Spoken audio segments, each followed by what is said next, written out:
हरदोई। राज्य मंत्री उच्च शिक्षा रजनी तिवारी तथा जिलाधिकारी मंगला प्रसाद सिंह ने गुरुवार को गर्रा नदी की बाढ़ से प्रभावित ग्राम उमरिया कैथानी का भ्रमण किया तथा ग्रामीणों से संवाद कर उनकी समस्याओं के बारे में जाना।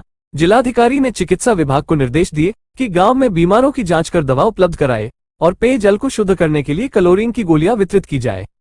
उन्होंने राजस्व अधिकारियों को निर्देश दिए प्रभावित परिवारों को तत्काल सुरक्षित स्थान पर ले भेजे और उनके अस्थायी रूप से रहने व खाने आदि की उचित व्यवस्था कराई जाए एवं बाढ़ प्रभावित क्षेत्रों में सभी विद्यालय बंद किए जाएं।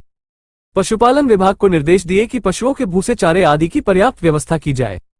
पशुओं के सुरक्षित स्थान पर ठहरने की उचित व्यवस्था कराई जाए। मंत्री व जिलाधिकारी ने कहा कि जिन लोगों के मकान बाढ़ से कट गए हैं और उनका अन्यत्र कहीं आवास नहीं है, उन्हें आवास दिलाया जाए। जिलाधिकारी ने उप जिलाधिकारी शाहाबाद पूनम भास्कर व बीडीओ शाहाबाद के साथ नाव से बाढ़ की स्थिति देखी। उन्होंने उमरिया कैथानी के बाद हसुआपुर में ग्रामीणों से बात कर प्रशासन की ओर से हर संभव सहयोग का आश्वासन दिया तथा उनसे सतर्क रहने का अनुरोध किया। जिलाधिकारी ने संबंधित अधिकारियों को निर्देश दिए कि प्रभावित लोगों को किसी भी प्रकार की असुविधा न होने दी जाए। जिम्मेदार अधिकारी लगातार प्रभावित क्षेत्र में रहें। समाचार गंगा के लिए यूपी हरदोई से रजनीश सिंह के साथ अखिलेश सिंह की रिपोर्ट। जनपद हरदोई के शाहाबाद और सवाजपुर तहसील के कुछ गांव प्रभावित हुए हैं।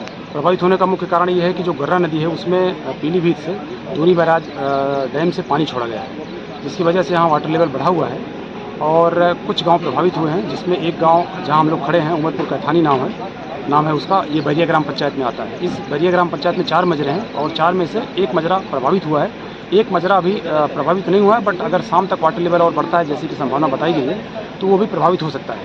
तो इन दोनों गाँवों का हमने लोगों के बीच में जाके बातचीत किया है, घर देखे हैं उनके, और नाव से भी दोनों गाँव का जाके भ्रमण किया है। लोगों में एक विश्वास की भावना पैदा करने की कोशिश की है। और 7 घर ऐसे हैं यहाँ कैथानी में जिनके घरों के सामने पानी आ चुका है, उन्हें हमें शिफ्ट करना पड़ेगा। और 6 घर और हैं इसी ग्राम पंचायत इसी मजरे के दूसरी तरफ जो प्रभावित हो रहे हैं, उन्हें भी हमें शिफ्ट करना पड़ेगा। इसके अलावा अभी किसी के घर में पानी नहीं आया है, लेकिन अगर शाम तक वाटर लेवल बढ़ता है या रात तक बढ़ता है, जिसकी तैयारी हम कर चुके हैं, तो कुछ घर और प्रभावित हो सकते हैं। तो हमारा प्रयास ये है कि किसी भी घर में अगर पानी जाता है तो हम उनको सुरक्षित स्थान पर रख सकते हैं। यहाँ बाढ़ चौकी बीमारी बन चुकी है, सारे अधिकारी आए हुए हैं। अब चूँकि लगातार कटान हो रहा है, इस कटान को रोका जाना जरूरी है। इसके लिए सिंचाई विभाग की ओर से हमने कटान रोधी कार्य प्रारंभ करा दिए हैं और उम्मीद है कि शाम तक ये कार्य हमारा पूरा हो जाएगा तो पानी का डाइवर्जन हम करा सकेंगे। चूँकि यहाँ उत्तर दिशा की तरफ से गर्रा नदी आ रही है जो 90 डिग्री पर कर्व हो रही है, तो 90 डिग्री पर कर्व होने की वजह से कटान तेज़ है। तो उस कटान को हमें रोकना है। शाम तक इस कटान को हम रोकने का पूरी तरह से प्रयास कर रहे हैं। इरिगेशन के सारे इंजीनियर्स हमारे लगे हुए हैं और साथ ही साथ यहाँ जो हमारे परिवार के लोग प्रभावित हैं, जो जानवर प्रभावित हो रहे हैं, उन सब की व्यवस्था हमने करा रखी है। हमारे अधिकारी यहाँ लगातार लगे हुए हैं, हम लोगों के बीच में बातचीत कर रहे हैं। माननीय मंत्री जी भी आई थी, उन्होंने भी बातचीत किया है लोगों से।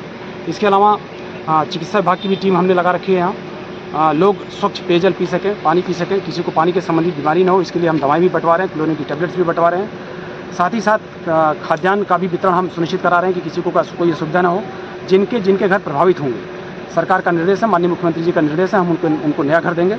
पूरा प्रयास यही है कि लोग सुरक्षित रहें, खुश रहें और हम उनको सुरक्षित रख सकें। लगभग जनपद में कितने गाँव? अभी देखिए, जो गर्रा नदी से प्रभावित होने वाले गाँव की सूची है, कुल 36 गाँव हैं, जिसमें से अभी 4 गाँव हमारे प्रभावित हो रहे हैं, जिसमें से एक गाँव में मैं खड़ा हुआ हूँ। हमारा पूरा प्रयास है कि और कोई गांव प्रभावित हो सके, उसके पहले हम लोग वहां जाके सुरक्षित रख सकें लोगों को।